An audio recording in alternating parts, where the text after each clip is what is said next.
All right, guys, welcome back to another edition of Texans Unfiltered, a Houston football podcast for your Houston Texans. I am Young Ari Gold, and I am joined by my friend and co host, John Wade, the Garnet Texan. And, John, it finally happened. We are finally done. The watch is over. We can see the return. And it's funny. I saw an increase in return today when I was Yeah, roaming the streets, which is, even though it's an additional pick, it made me feel better. Um, and I well, it's kind of thought when I first saw it that it wasn't the final trade. For some reason, I just had this in my head that there was going to be something else. So we'll get to that. But at the end of the day, Houston Texans fans can now close the Deshaun Watson book. You'll never have to look at it again. There's really nothing to remember, and I think that's something we got to keep into perspective. The talent was there. He was an all-time quarterback for us. Definitely from a talent perspective, the best quarterback the Texans have ever had. From a player perspective, the best player the Texans pretty much ever had. And it's now over, though. And when you look back on the Deshaun Watson era, there's really nothing to remember about that era at all. it's kind of It, telling that the what we're gonna remember Deshaun Watson for the most is the trade, forcing himself out of Houston, yep. just the whole drama behind To it go to Cleveland. to go to Cleveland, all the off-field stuff. Like this is what's actually gonna be remembered. Like we're gonna there's a couple of like highlight plays and things like that. That 10 years from now you're gonna be like, yeah, I remember him throwing that ball, but for the most part, when anybody brings up Deshaun, the first thing that's going to come to mind won't be him playing in a Texans jersey. It'll be forcing himself off the team. Yeah. No, you're 100% right, right? Like what's going to be remembered is the trade and really what led us to the trade, right? The fact that in the first 4 seasons as a NFL quarterback, you went to the playoffs every year, right? No, 2 out of Every the year 4 that he was years. healthy, 2 out of the except for the 4 years. last year. Right. So 2 out of the 4 years, you had a quarterback who was in the playoffs, won the division, and ultimately didn't get what he wanted from the front office, from an alignment perspective, what he was looking for, and decided that after championing Bill O'Brien for multiple years, keeping him around, being the voice that kept him around, he didn't get what he wanted in one offseason after his first losing season and demanded a trade. And look, I hate to say this, but David Mugoletta is maybe the best agent in sports history. Honestly, we could hate his acting, his tactics. We could hate his way. We could hate the processes. We could hate the hit pieces. We can hate that he was able to force Deshaun out of Houston. We can hate all of it.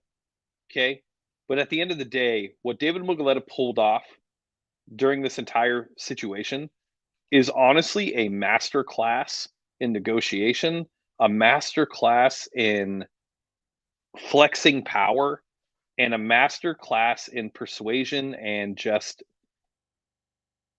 everything. To get him $230 million guaranteed after a trade, after a year, after 14, 16 months of off-field scandals, sexual assault or misconduct allegations, not playing in the NFL for an entire season, to get him the largest contract in NFL history and it be fully guaranteed, it is crazy. But then you add to the fact the way that the first year is structured, and it's like Deshaun Watson only loses $1 million once he's suspended, which who knows how long he can be suspended. I've seen people say three games, 6 games, 8 games. I've seen people say a year. I think it is likely a year. Um, because the NFL has never seen anything like this with the amount of allegations that have happened. I think there could be a precedent set. But either way, don't like the man for what he did to the city of Houston.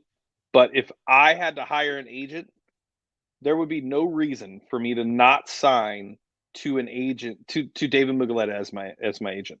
No reason. The guy is extremely talented. Yeah, I mean, he took a bad situation and completely bent it to his will. I stand by my original statement that without the accusations, that Deshaun does not get traded. Without with all the off the field stuff, I bet you the Texans. I bet you they would have forced them. They would have forced his hand. This is the NFL. This is where the players have the least amount of power ever. But with all those accusations came a lot of dislike of Deshaun as well from ownership. It wasn't just everything. It changed their opinion of him, like it did for a lot of us. Yeah. So, I mean, it's one of those that he took that situation, which actually opened up the door to Deshaun being traded. And then when Deshaun was traded, literally got the most he could out of teams paying Deshaun and also reducing the return that they sent back to the Texans. Supposedly the the offer was reduced from what the original one was given to Casario to okay it. Like they kicked it back, which is insane, which also makes sense. And then you just saw Casario's face when they asked him. It's like, did you think that a no trade clause would be weaponized like this? And you could just see him fighting the ability to roll his eyes. Like you knew that just drove him insane. Yeah, look, I admitted it on Twitter and I'll admit it here. Like, I honestly thought Nick would dig in and ultimately try to apply as much pressure to Deshaun and athletes first to really take away whatever leverage and power that the no trade clause had. And I was missing a very vital piece when I was saying that. And that vital piece was the fact that they were just as ready to move on Yeah. as everybody else. And I think that part the organization has been through, um, self-inflicted. Not sitting here saying all Deshaun, definitely some self-inflicted wounds along the way. Texans have a ton of issues that they need to be held accountable for. But ultimately, they were ready for this situation to end and get started. Right. Yeah. The longer they dug in, the longer they prolonged the trade, the longer the rebuild was going to take. And you could have, held out maybe draft night, maybe maybe mid-season at the trade deadline. Like there were definitely going to be opportunities where you could have maximized the value and seen if Deshaun would have caved. I do believe he would have caved. I do believe he would have caved. I think he My wanted to get on the field. He has to rebuild his image. He has to yeah. rebrand. He has a lot of Apparently cleaning up to do. he can't afford to pay rent anymore. So Yeah, or oh his man, restaurant. I have that. I have So that. Let's go to that he's now. but I'm just gonna add one more thing. I would have given anything to been a fly on the wall when they kicked it back because I bet you Casero was like, whatever, let's just get this over with. 3 first round picks, whatever. Let's just get the rest of it over with. Yeah. Because you're right. Yeah. I think he was just done instead of fighting back because the way that they snuck it in after he waived his no trade clause. It's like, yeah, he's just whatever. I'm done. Three, as long as there's 3 first round draft picks, we're moving on. Yeah, look at this. This is just an amazing thing. So Deshaun left Houston. Notice is given to pursuant of the Texas property code. Landlord has changed the locks on the doors of this property due to tenant's failure to pay rent. Tenant can obtain a new key to the property by contacting blah blah blah during tenant's regular business hours, and only if tenant pays all delinquent rent. What a freaking mess. How hilarious that this dude invested this much into something and just let it go to the wayside the way that he did. But Well, I I'm mean, not gonna. it's like I hate to pile it on, but I mean that just is everything there in a nutshell. Yeah. Like, everything there in a nutshell. Yeah, 100%. And here we go. Here's the full trade details. So let's get to this. So, um, Houston Texans trade quarterback Deshaun Watson to the Cleveland Browns, along with a round 6 pick in 2024, so 2 years from now. In exchange, the Houston Texans receive first overall pick in 2022, or I'm sorry, a first round pick in 2022, a fourth round pick in 2022, a first round pick in 2023, third round pick in 2023, a first round pick in 2024, and a fourth round pick in 2024. Look, 6 picks. It is the largest trade in NFL history. It's the second trade ever to have 3 first-round picks, Yep. and I think the volume of picks, it is officially the largest trade ever. So, you know, we wanted players. We absolutely wanted players. Not gonna lie, I was sure they were gonna get players. I thought that there was enough of a personal vendetta there that they would have continued to make an issue until they got exactly what they wanted. But you're right. They just they got a pretty good haul. I mean, we can't complain about it. Well, we can complain about it. That's what people have been doing. But I mean, it's not it's something that they can build a franchise off of. Well, here's the thing, and the thing about people complaining, I totally understand it, and I was in that camp. Like, I definitely felt from a player talent perspective, there should have been a lot more. Um, and I think in a normal situation, there would have been. For the people downplaying and saying that a teams wouldn't be willing to give up the amount of draft picks that Texans fans were thinking. Look, a first round pick, I listened to a podcast, I forgot the name of the podcast, but a first round pick is the equivalent to 1 year played. I think you brought that up, right? Nope. No? Um, so for every year that Deshaun Watson plays in Cleveland, it should be equivalent to a first round pick. And I think that that's an extremely fair perspective to look at because you're you're you're essentially trading for the most powerful position in sports. It dictates your success. Yeah, you could have bad coaches and bad players, but there are a lot of quarterbacks, and Deshaun being one of them, where you can overcome a lot of that. And that was always my biggest complaint with him is that we never really got to see that in the BOB era with Deshaun. We'll point to the Kansas City playoff game. Deshaun didn't elevate and really take the reins from a 24-0 lead and finish. Instead, he fell back and felt complacent. But ultimately, I do believe that the talent that Deshaun has and the ability he has, what we got back is not a fair trade. But then I take into account everything else, and it's just like, dude, we need a clean year. We need a clean league year. We need stories not dictated by or around. And look, there's going to be, some afterthoughts that are coming. And, I think we play the Browns this year. So, like, there's definitely going to be storylines and narratives. But at the end of the day, we had to get rid of it. We Yeah. had to. Anybody that actually thought there was a real chance that he could stay, you are wild and somewhat of a psychopath if you honestly thought there was a chance of that. Well, it's like I was downtown on Friday night right after it happened. I actually went to South by Southwest. Go figure. Like, live in Austin, and Again, until you tried to avoid it, and I went twice this year. But essentially, a friend of a friend, we got to talking, and she was a Texans fan. She's from Houston, and very very casual fan. But made the comment. It's like Deshaun Watson just made her essentially her word was icky, and I put it out on Twitter because like just she's like that whole situation, him, all of it, like just bad vibes all the way around.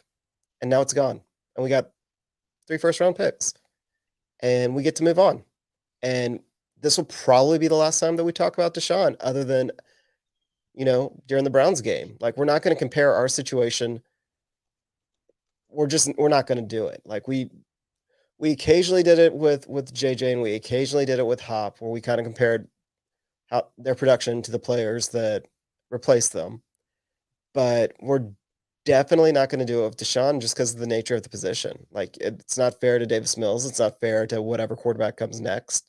Like, really, I mean, Deshaun, football talent-wise, like, capability to be a top 3 pick, like, that's an unfair comparison to or a top 3 quarterback. That's a unfair comparison to no matter who comes in, even if they are a quarterback taken in the top 3 picks. We're just gonna move on. We're gonna wash our hands of it and be done. Yeah, I think ultimately, like, that's really where I'm at. Like, it's over, it sucks. Look, it'll never be okay that, like, look, there's a good chance we never see a quarterback with the talent of Deshaun Watson in a Texans uniform, at least in our lifetime. Like, at some point of the franchise, it'll happen. Right.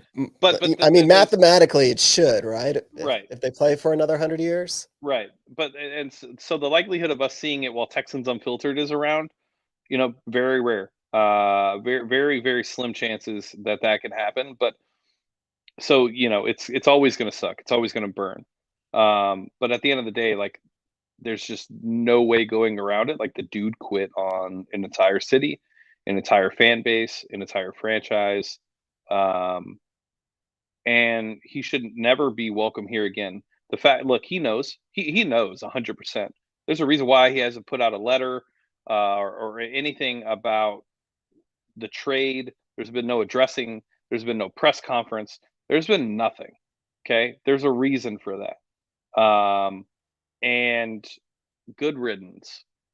Good Yeah. riddance. And if you're I mean, found, and look, I'll even say it like this: even if you are found, even if you beat these civil cases, if you beat all 22 civil cases, good fucking riddance, dude.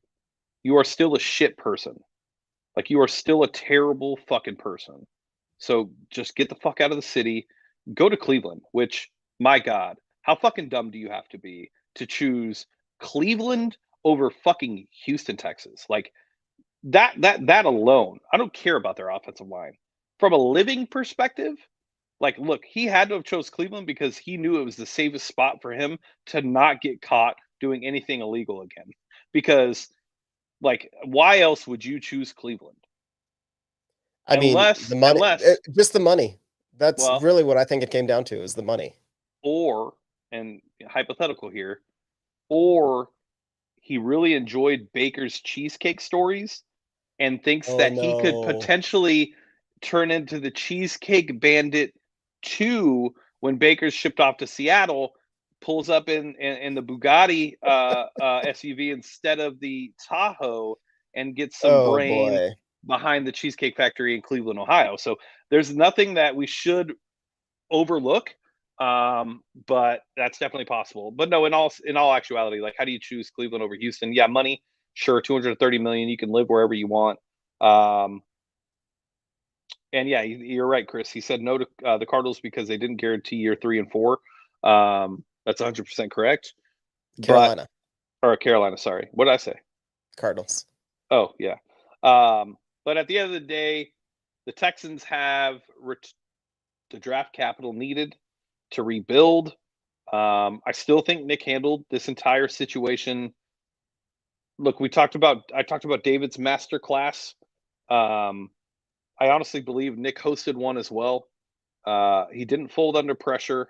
He didn't fall to the chances of a criminal indictment. He truly held out for the best case scenario that he could get from a return for Deshaun Watson. Um, and he did it. He handled it really well. I think he handled it perfectly. I don't know what else he could have done outside of digging his heels in my opinion. Um, but I'm not a general manager. My pettiness would definitely cloud my judgment. Um, and Nick didn't. Nick went at it from an analytical and a data perspective and knew what he needed to get in return to be able to reset the franchise. And now we're on the path to do that. So, Yeah, I mean, ultimately, how we're gonna judge Nick will be 4 years from now. I mean, I think that he did the best job that he possibly could with the situation, but we've got to see what this actually turns into. Like, I still am one of those people that I think the NFL overvalues draft picks drastically, Yeah, especially first round picks.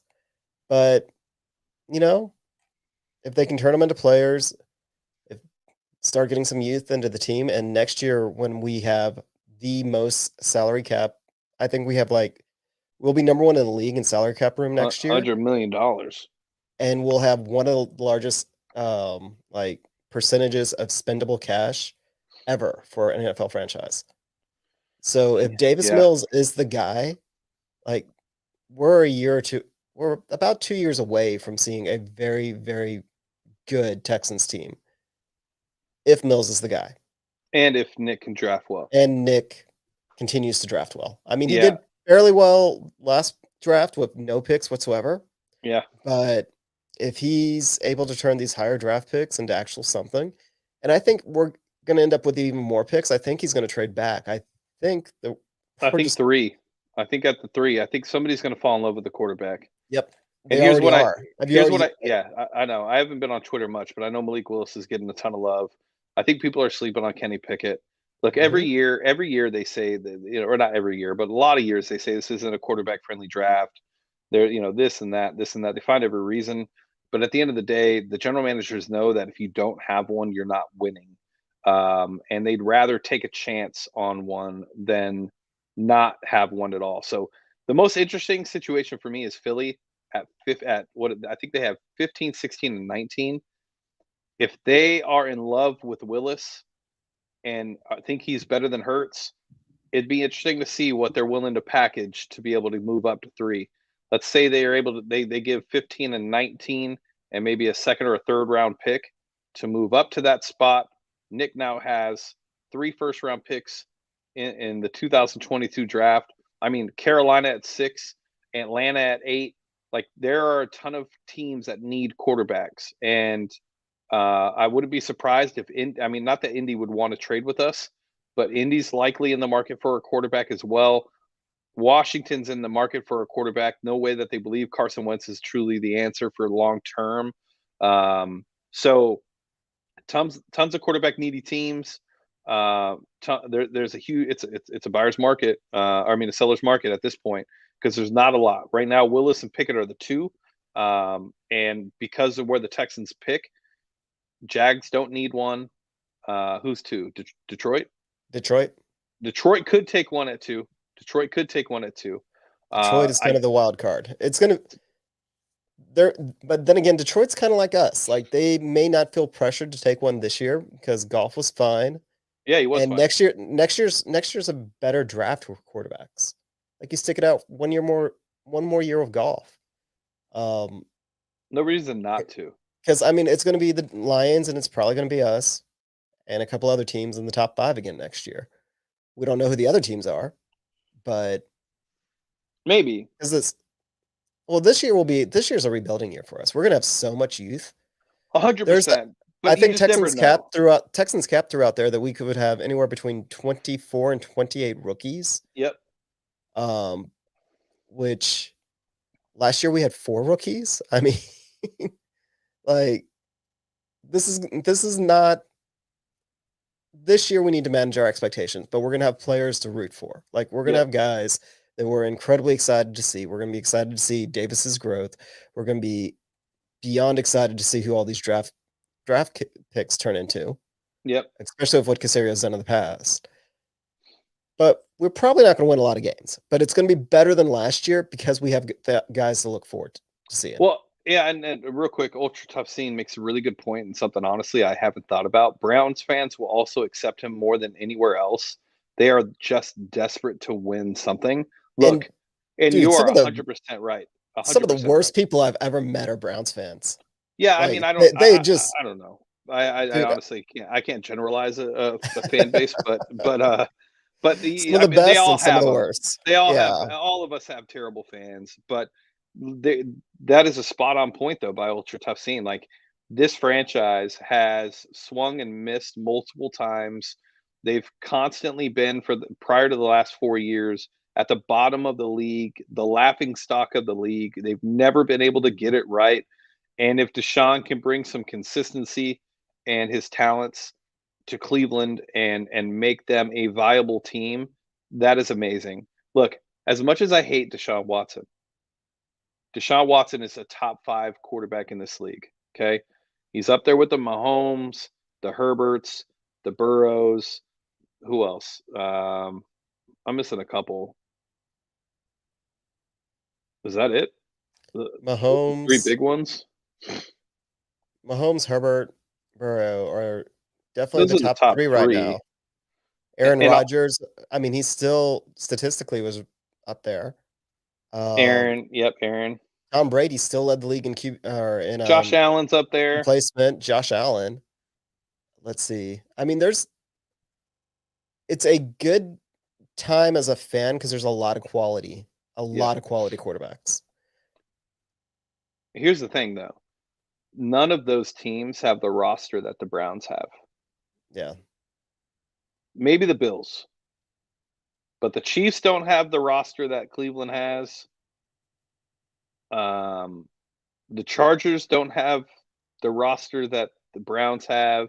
Like, it's pretty much Bills and Browns from a roster perspective alone in their own little specific category, and then everybody else. Like, the Chiefs are great, don't get me wrong, and that's more of a scheme thing than a roster thing. Um, but I think that Deshaun is in a better situation from a winning perspective. I hope he doesn't win. Like, there would be nothing more. I would like nothing more out of the 2023 season is him suspended 6 games and just being trash. I do agree with Otto. He says Deshaun lacks the killer instinct. I agree. I don't think that we've seen that at at all, except for maybe the Buffalo playoff game, where that was really just a luck play. If everybody wants to keep it a bean right now, but Deshaun's in a much better situation than what he's ever been in as a quarterback in the NFL. And he's going to be going up against the top quarter. Oh, look, all the top quarterbacks are in the AFC. You're going to Well, have to go through everybody to be able to even have a chance. what the other 2 things that are funny about the Browns is that Sean did not play well in cold weather, and he did not play well outside Yep. consistently. Yeah, and he didn't want to play outside from what I all the reports I read. So, He wanted a dome, and that's why Atlanta was also so appealing for him was he did not want the weather to play a part. I mean, does anybody remember the game against the Browns that we saw him play? I think yeah. we scored 6 points, 2 field goals. Um, so and if you look at just any of the outdoor games that he's played, um, it's it's not good. Well, I mean, a couple of those games his rookie year where he just lit up when he lit up the Seahawks, I was outside. Seattle. Yep. Um, but no, I'm just surprised by it because his splits actually do favor, being in a dome like most quarterbacks, and then he just it was the same with warmer weather. Like he's always played in the South, so we'll see. I mean, I have no idea if he'll be good for Cleveland or how good he'll be. Like he'll be good, but how good will he be? So it'll be interesting to see him in that offense. It's a run first offense. I mean, I don't know. Like I'm intrigued. I'm still intrigued, but I am still intrigued by Deshaun Watson as a football player. I mean, It's hard not to be. he showed a lot, just not when you needed him to show it, if that makes sense. No, it makes a ton of sense. Look, the Colts For game. the yeah, The Colts for playoff game, that shit was awful. People seem to forget that game, but he was awful. yeah, Awful. Like, honestly, he was bad. he's has the ability of getting hot. Like we've said before, he's the best garbage time quarterback ever because he could take something that looked like it was going to be garbage time and turn it into a competitive game. But we also have said many times, like the defense let him down quite a few times. He just he didn't look the same in the NFL playoff games versus how he did when it was Clemson versus Alabama. Um, and I really don't know it because I mean, Deshaun Watson was not the same Deshaun Watson that we drafted. No. There was a different persona. I mean, granted, that may be part of David Mugulata. That might have been them letting him know how great he is and to take advantage of it. That might have been part of it. I don't know. But maybe that affected him on the field. Maybe it didn't. Maybe all those talks about him always struggling at noon games because he spent too much night at the night before partying.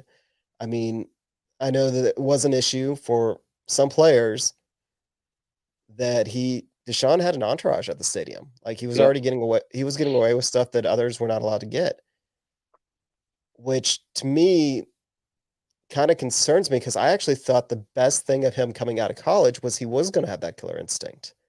Like that's what you thought. You thought that the physical limitations of specifically his arm strength, would be overcome by just his willingness to do whatever it took to win. And we saw flashes of it, but we just didn't see it at the same level that you kind of expected that to be one Yeah. of his elite traits. And I don't know what happened. Yeah, I think And now his contract's fully guaranteed. So people throwing out there the what money changed inspiration does him. he have? Yeah, like Yeah. what inspiration does he have at this point? And that's a huge contract. Like he doesn't even need endorsements anymore. He needs Like you nothing. It's I mean, guaranteed. He's $45 million against the cap every year that he plays for them, minus the first year. Actually, take that back. If it's a $1 million base salary for the first year, and it's a $230 million salary or a guaranteed contract, and it's a 5-year contract, right? yeah. Okay, so that's $55 million over 4 years. That's like why would he like if he falls off a cliff, who cares? I mean, and it's not even falling off a cliff. He's just not going to take that next step. Like if Cleveland gets the same Deshaun that we had, and that's it. I mean, for what they're paying, he's going to drag that team down because that's just too much of the cap. And they already, I mean, they are actually in not a horrible spot draft capital wise, surprisingly, after trading all that, because they have done a good job of acquiring assets. But that franchise or that contract is a franchise altering contract. Like it's an albatross Yeah. that if he's not the best quarterback in the league, then they are going to have a hard time justify paying him that if he's only top 5 or only top 10. Yeah. No, I look, as much as I think he's a super talented quarterback, I don't know if he is worth $230 million. Now, we haven't really seen him in a scheme that's friendly to him, and maybe that changes. He does have a ton of talent. Nick Chubb and Kareem Hunt are a nice running back tandem. Mm-hmm. He has a really good offensive line. He has Hits Amari him on. Cooper. He's got David Njoku. I mean, he's got talent. It's going to be really interesting to see if he's able to take that, like, because he does need to take a step to be worth $230 million, and that step has to be consistency. Yeah. That was always Deshaun's biggest issue was a lack of consistency week to week. Those 12 o'clock noon games where he didn't wake up until the fourth quarter, like the Browns play a ton of noon games. And if you think that because the Browns got Deshaun Watson, they're going to put him all over national games, I can't see that being the case. It's already a PR issue. Okay, Cleveland media is pushing back extremely hard about this. Local businesses are putting out statements. A lot of women-owned businesses in Cleveland are making statements and talking about the impact that the Browns have on the community and the fact like their judgment for this decision. Like there's gonna be a blowout. Um, so yeah, I don't know. Look, the best thing that could happen to this team for the Texans in 2022, yes, draft well, yes, develop Mills. But if we're lucky enough where Deshaun gets suspended for 8 to maybe even a season, and Baker's gone, and they're starting. They traded Case Keenum, and they're starting Yep. some guy, and they're losing massive games, and their pick is a top 5 pick. W for the Texans. Um, so yeah, look, enough about Deshaun. I'm so glad he's gone now. Not saying that the team is better with him gone because I don't think you can say that with a straight face. But they could be better if everything works out the way that it should work out. And look, I'm excited for Nick. I'm excited about Nick. in the first place, I love his press conferences. I know a lot of people don't like him. I love his press conferences. I think he gives you a lot more information than you actually think he does, and you're just not reading in between the lines enough to actually see what he's saying. Um, and look, the PR team is or the social media team has been awesome too. They've been really fun with the stuff that they've been posting last week. So look, the book is closed. The era is over. This era got us just as far as the Matt Schaub, Andre Johnson era. And now it's time for the Nick Caserio era to begin. I am not looking at anything that he has done the previous season to judge him. I am looking only forward. I feel like Nick's time actually starts now. When you just take into account the situation that he inherited, there's not a lot that a general manager could have done better than what Nick Caserio has. I know a lot of people are upset about free agency, and a lot of people, even Rivers, who like I honestly thought like, he's gotten a lot better. He's been a lot more positive, but like even Rivers is really like seems to be like more C minus C plus players. Like of course like a retread of last year, but like why would you spend the money on free agency on star players or above average starters or whatever it may be during a year where it's not going to lead to anything. It's a waste of money. Why do it? I don't understand the logic of why people think that they should do that.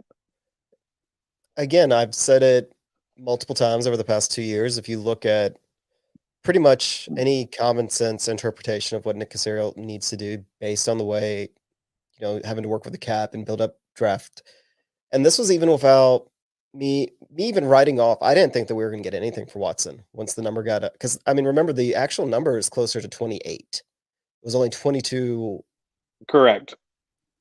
So I mean, like just after all those accusations, I just thought there's no way that I not no way, but I thought there was a very real possibility that we wouldn't get any compensation for Watson. I was just writing him off as being gone. And you knew that Nick was still going to have to take 3 years to really build the team. Year 1, cut all the bad crap, like all those bad contracts, like just cleaning up the mess. Like you had to shed that. Like there was players that were way overplayed that you just needed to let them go. He did that. Also during year 1, you bring in core guys because guess what year 2 is going to be? All rookies. We are going to see more rookies this year than we've probably seen the past 5 years combined. And I don't think that's an exaggeration. I think that's about spot on, that are going to make the actual roster for the Texans. We are going to have so many young players. He wasn't kidding when with this group of veterans that he brought in, that they were core guys that are going to teach the rookies. Like these rookies are going to come in with a lot more physical ability than a lot of what these veterans have. But a lot of these veterans are just very smart players that have been around the league that will hopefully create that. I can't even say the word because everybody gets upset, but if they're going to create that culture that people are taught and brought in. And the year after, year 3, that's when the salary cap is clean. Like, if you look at how it's beginning to line up, like they're going to have so much money to spend next year. And it all depends right now on how quickly we get good, on whether or not they have to draft a quarterback, because that'll delay everything at least another year because that quarterback will have to develop, or Davis Mills takes the next step. So that's going to be intriguing to watch. And here's the thing. We're going to have a quarterback to replace Deshaun Watson. Whether or not they're on the roster, I don't know. But we're in a spot where we're going to get to see that happen here shortly. Yeah, look, I think all of the pushing of the salary cap or restructured deals and things of that nature. Look, it's about a full reset in next year.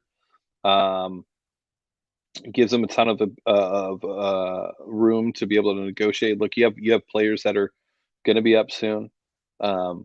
Titus being one of them. Um, you're going to want a long-term deal for Titus. You don't draft even though he didn't draft Titus, you don't let good players go in free agency. So if you could sign Titus, what this is Ross's what third year, so fourth year next year. Jonathan Grenard, another guy that's going to need some money. You know, if he continues to develop, who knows what happens with Davis Mills. Um, so there are some players that are going to need some of that salary cap. And then when you look at like honestly, and I truly believe this, I really think that his whole goal is to draft and retain his players drafted and build the entire roster through the draft. I don't think Nick's ever going to be a big player in free agency outside of last year. The Patriots really never have been huge players in free agency. They've always just kind of taken care of their own guys and built their roster that way. And I would expect Nick to do the same exact thing. Maybe there'll be one or two sprinkled in. But outside of that, I think that's truly going to be the path that Nick takes. And look at what the Colts are doing. I mean, the Colts, that's exactly what the Colts are doing. Their entire team is pretty much drafted. They've built a solid defense, a great offensive line. Um, there's really nothing wrong with that. Ultimately, that's what the cap space is there for. You would like to get into the process of drafting your guys, retaining your guys, and that being your roster instead of having to dip your toes into free agency. You're going to have to fill the roster spots. You can't retain everybody, but you want to keep your core intact to be able to actually bring some consistency to the roster and to the team. So I think Nick's in a great position. I think there's a ton of yeah, you're right, Chris. They do make high risk trades, but they usually always pay off. Typically, outside of Chandler Jones. Yeah, I think Nick's position the Texans in a good way to be able to reset and rebuild. I think next year is going to be a lot of fun in the sense that um, we have an idea of what the future looks like. We have an idea of what the return was for Deshaun. I think that's a lot of the reason why people wanted to trade him so early on last year was just to kind of have some insight into where the Texans are going, where Nick wants to take them, know what's available from the picks and the return for Deshaun Watson. We all have clarity on that now, and we just have to hope that Nick's able to hit on that. I do think there's going to be a couple teams that are really going to be interested in a quarterback, and I just don't know if I don't know if it'll be at 3 that there'll be a trade, but like the Steelers could definitely be in there for a quarterback. I mean, Yeah, honestly, like that would make the most sense. The Steelers, they draft their quarterbacks. They do not trade. They do not sign their quarterbacks. They draft their quarterbacks. They develop their quarterbacks. Um, so that's another team to watch. There's plenty of teams to watch in the draft when it comes to quarterbacks, and I'm just excited that this year we have draft picks and we have the ability to be able to reset the roster. yeah, we should have draft picks for the next 3 years, no Yeah, matter what happens. Like, and even I if mean, not, that's insane. John, we have the capital if necessary. If for some reason we go on a win streak this year and say win 7 games and we fall out of the top 10 somehow, you have the draft capital to move up and get a pick. Let's say the Jags move Exactly. into one, or a team with a quarterback that gets injured and ends up having the first round pick. Like things like that happen in the league. And if you need to, you can move up. If Davis doesn't show to be the guy, um, so who knows? I think there's tons of potential, tons of different options. But I'm just glad that we're able to Yeah, finally I move mean, it's on. And then the storylines, I'm just ready for that. I'm so yeah. glad the storylines are gone, dude. Look, Jack has Well, fallen to the wayside. There seems to not be any talk about Jack Easterby really.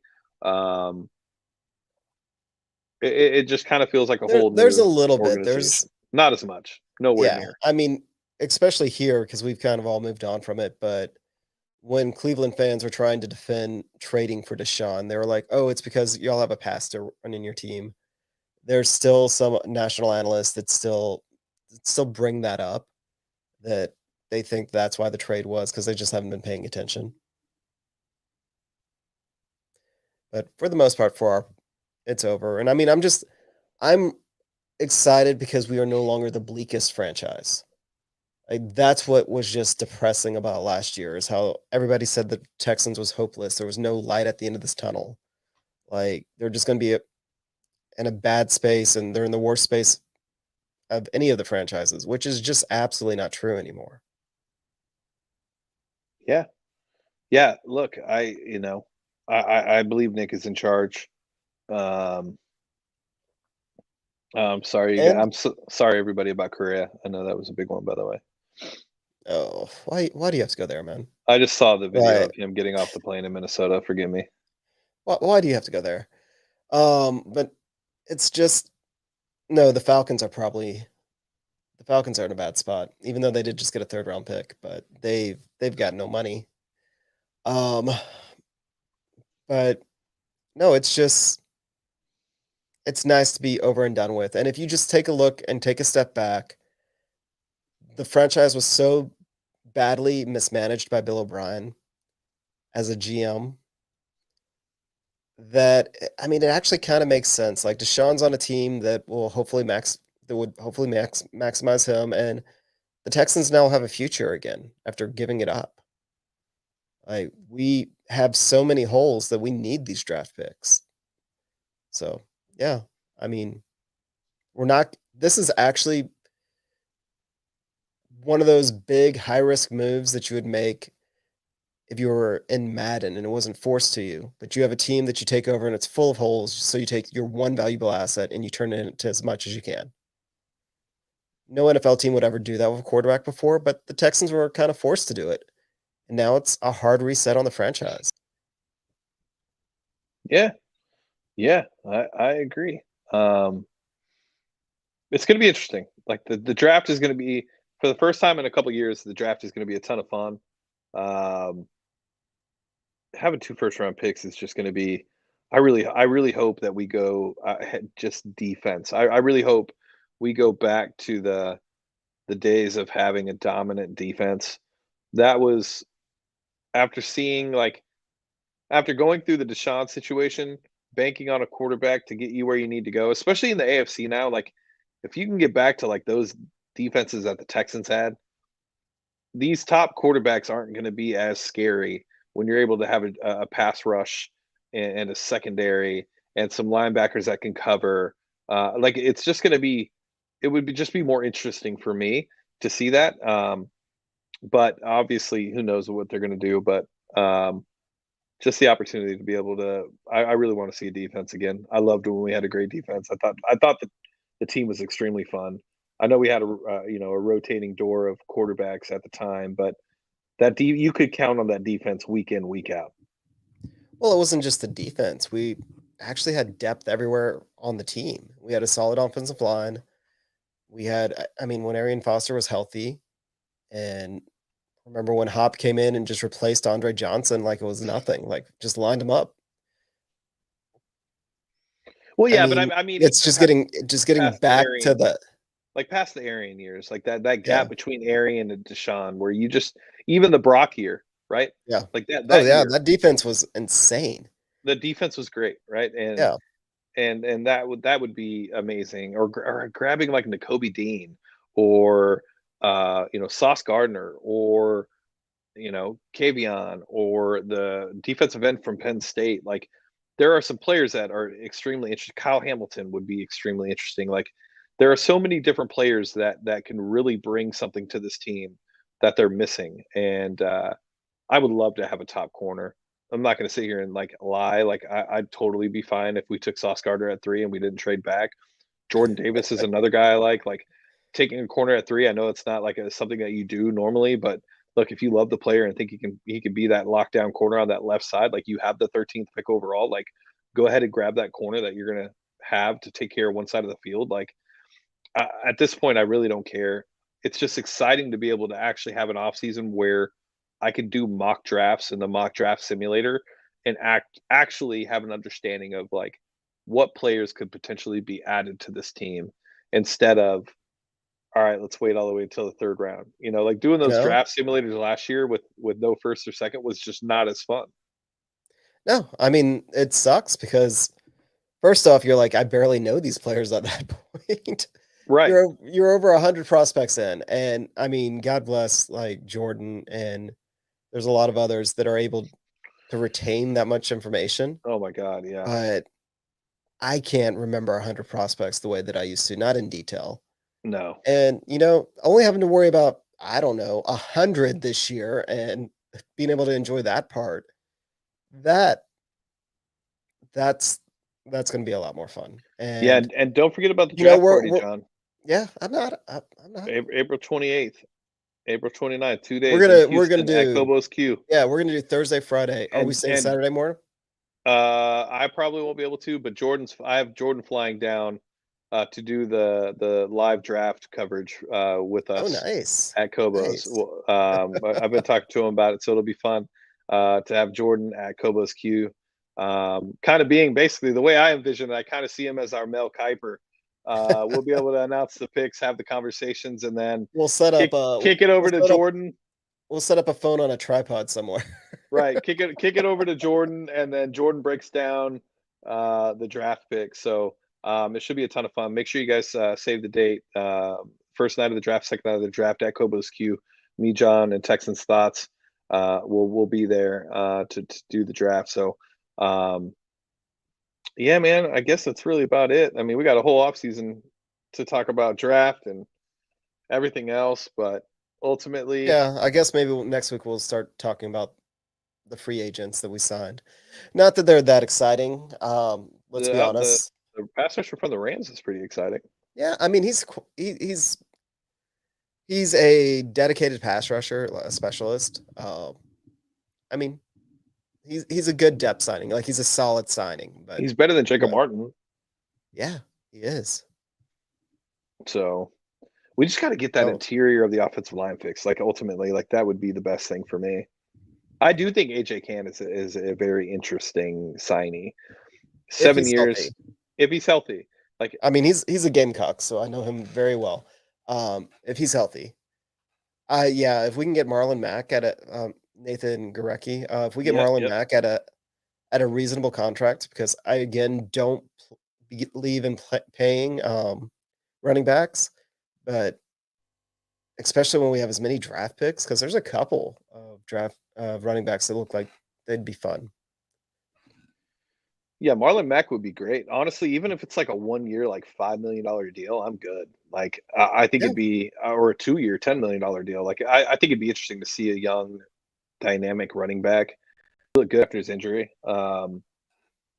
But yeah, that interior of the offensive line, AJ Can look. If Brandon Thorne is in love with him at guard, hmm if Brandon is in love with a interior offensive lineman, then I'm gonna feel a lot better about Brandon signing. Thorne, I believe, has like one of the highest hit rates on Correct. offensive line prospects, if not the highest. Well, he has an So, entire podcast dedicated to offensive and linemen. he is an expert. Expert. If you want to learn about offensive linemen, he's the guy. Um, and yeah, he loves AJ Khan, but we'll see. I mean, even if he's just holding the position for a year, it's just Yeah.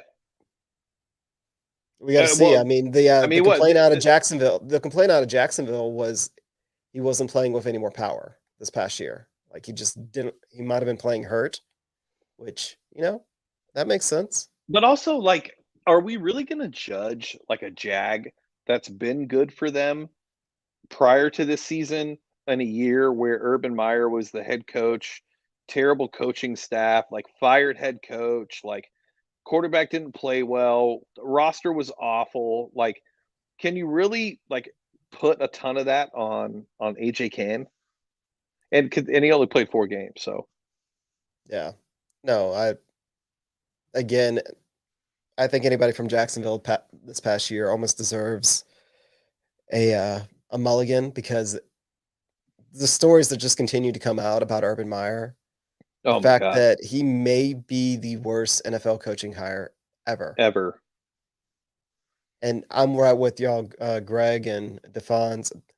Brees Hall, dude, I've said before on this podcast that I probably wouldn't celebrate a first round running back or a second round running back, but Brees Hall, he's special.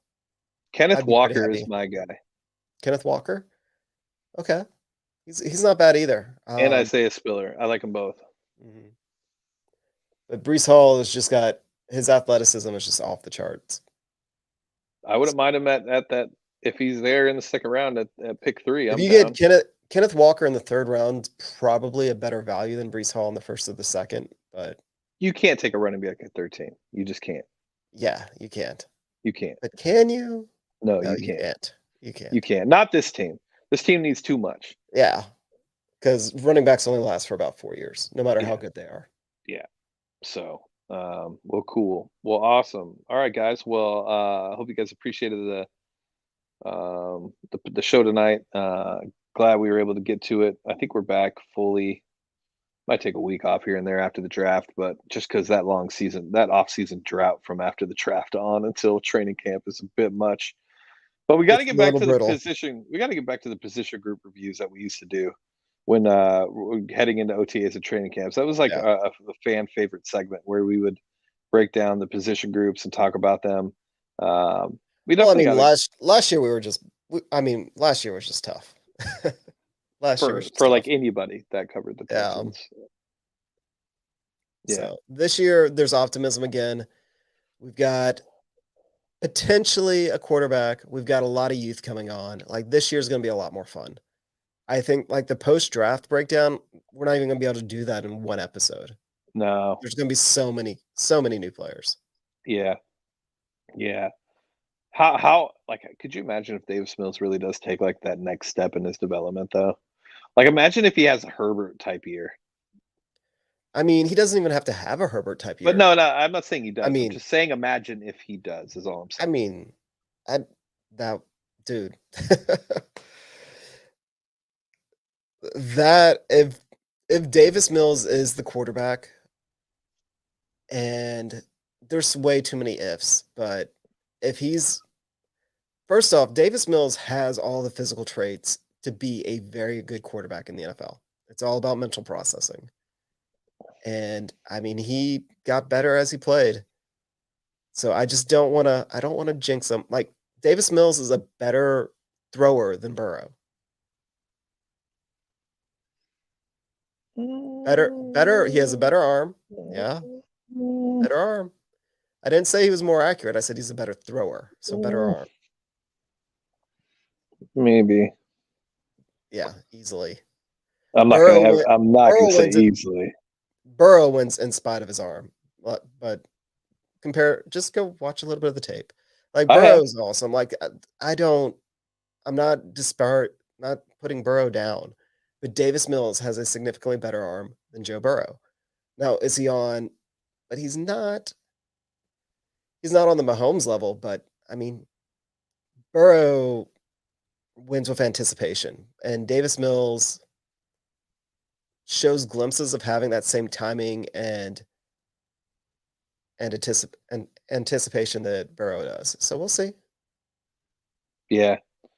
Imagine if like somehow, some way, Davis Mills is better than Deshaun Watson. Just imagine. What a freaking story, That dude. would be the universe making everything right. What a freaking story. And not only that, not only that, and I said it last season and I'll say it again now.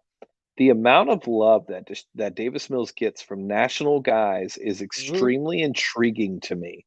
It's extremely intriguing. Colin Cowherd put out a tweet. There's been tons of guys in the national media that have talked a lot about Davis Mills, and I just feel like it's a storyline that is building up. And what a like you honestly, and I said this too, you can't write a better storyline. You can't write a better storyline in the NFL than if Davis Mills ends up being the franchise quarterback and ends up being like that guy, that top tier quarterback for in the NFL. If Davis Mills What ends up if being that guy, like that is what a if Davis storyline that is what nuts, if dude. Davis Mills ends up being like a Matt Ryan type quarterback? You How could happy win would with you that. be? Hey, look, can we Yeah, talk about the Colts, dude? If look, the Colts with Matt Ryan is kind of scary. it's Like terrifying. this isn't Carson Wentz. Okay, this is a guy who has led the league. Like I think he leads the league in passing yards over like the last like 9 years or something like that. Like it's something crazy. The Colts got so much better by getting Matt Ryan because they got consistency at quarterback. And while he isn't a top 5 quarterback, I would say he's top 10. And I don't know, dude. No, I mean, I find it really interesting And I know we say that every year about the Colts for like the last 3 years. It's like, this is enough, this is enough, this is enough. But for Well, some reason, I'm worried that this we might be prefaced it right. last year that the Colts had probably the most talented and depth um, lineup outside quarterback of any team in the AFC. Just between depth, how deep their roster was, and just how much talent they had. And Carson Wentz completely wasted that. Matt Ryan is not Matthew Stafford, not on that level at this point in his career, not anymore.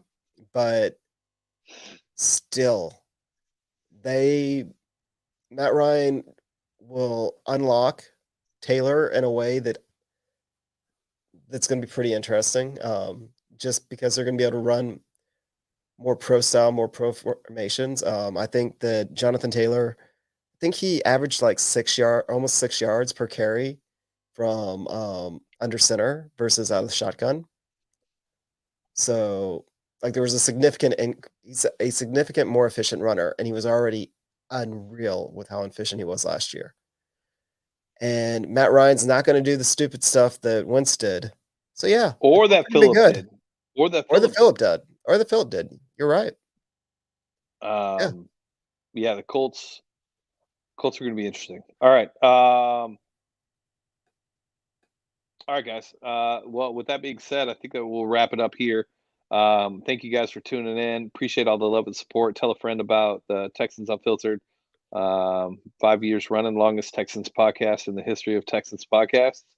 Yeah. And follow us on YouTube. Hit that like and subscribe button. And thank you guys for all the support. And with that being said, I am Young Ari Gold signing off for Texans Unfiltered. We will catch you guys next week.